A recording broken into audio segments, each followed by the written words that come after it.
Hello everybody, my name is Joris Doormans. I'm an indie game developer based in Amsterdam and I'm recording this video to showcase my latest prototype called Dungeon Run 2. Dungeon Run is a roguelike game, so you can expect all the typical things from a roguelike, such as you're going after the Amulet of Yendor, buried deep in the dungeons of Doom. However, this game is also a little bit different, and it's different mostly because it is a real-time game and it borrows some gameplay from 2D top-down Zelda type games. So in this game I played as this yellow circle that can equip two items in its hand. Right now I have a sword and a dagger. I can use the sword to stab, but I can also swing my sword around, and as you notice, after I swing it, it will get black, which means it indicates a cooldown period, which I can't use the sword again. I also have this dagger, which I can use to stab, but also can throw it, but I have to pick it up again. Both deal some damage. However, I can change the things, my configuration of things I'm carrying, so I can, instead of taking the dagger in my left hand, I can actually carry around a torch, which will be useful because it will light my way, but it also has the interesting side effect that it scares off rats, which are typically found a lot in the first dungeon levels. Now you can also occasionally find remains of other dungeoneers that went before me, and they typically leave books, and the books contain hints. Such as in this case, he's actually talking about a kobold wizard that lives on the second floor, which is actually quite dangerous because he can shoot firebolts at me, and I probably want to be prepared before I actually encounter him.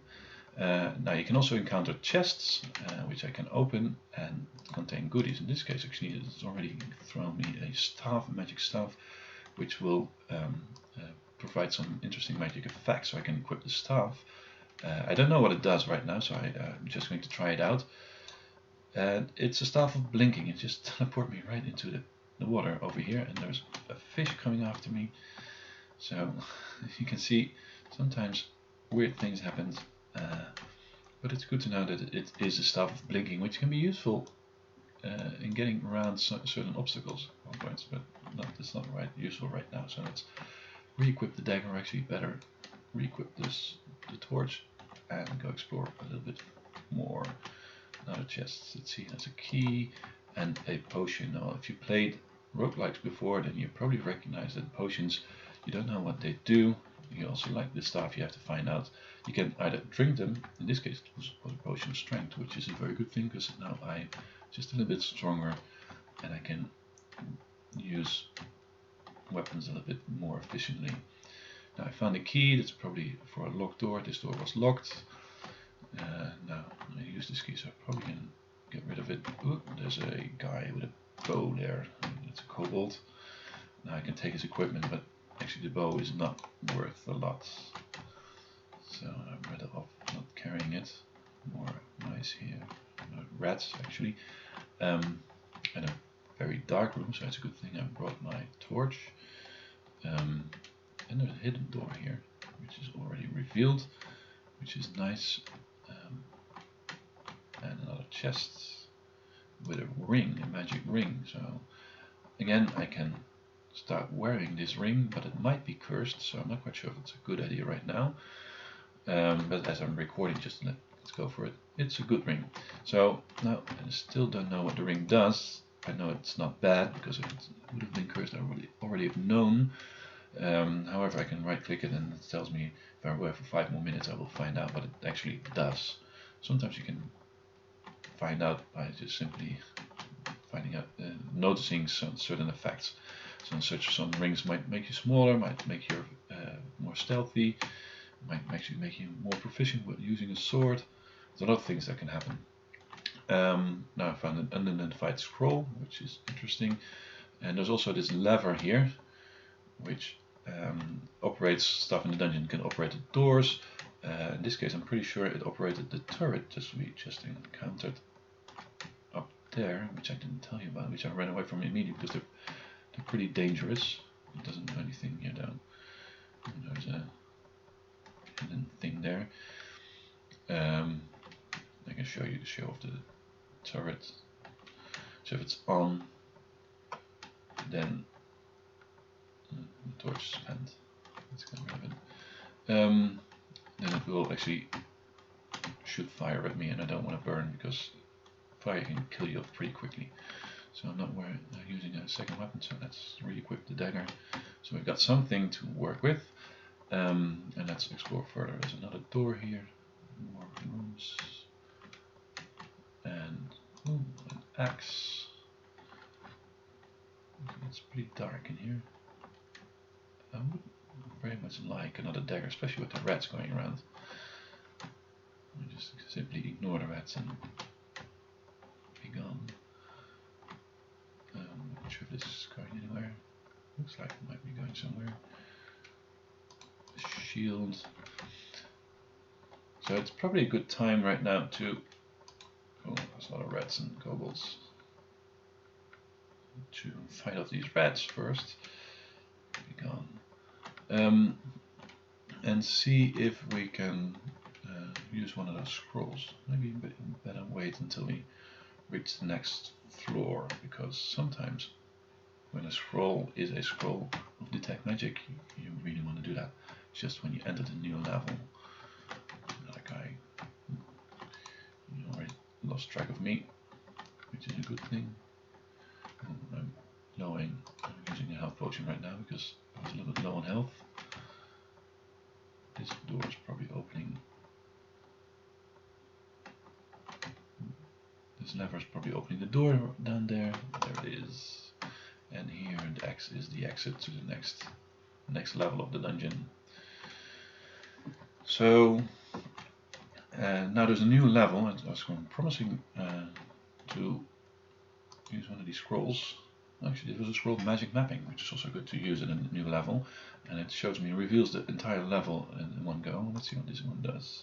A scroll of light, which might have been useful in a different location. Not a scroll of detect magic or anything. For example, what I can do right now is I can equip the axe. It's not a bad axe, otherwise I would already know. I can use the axe, but as I'm not very strong, I'm getting a minus right now, minus of 1. And it also affects my cooldown time and the damage I can do with it. So I probably want to use the axe when I'm a little bit stronger. However, if the axe is the only thing I'm equipping, it actually is now where I'm wielding it in 2 hands, and now the penalty is gone because I'm using it double-handed, which is a cool thing. But if I'm stronger, obviously I can use 2 axes at the same time, which is even more impressive. Still don't know what the ring is doing. It should be telling me very soon. 1 more minute. Let's see what we have here. Actually, I should be looking at the map because the map is telling me where to go. There's more levers.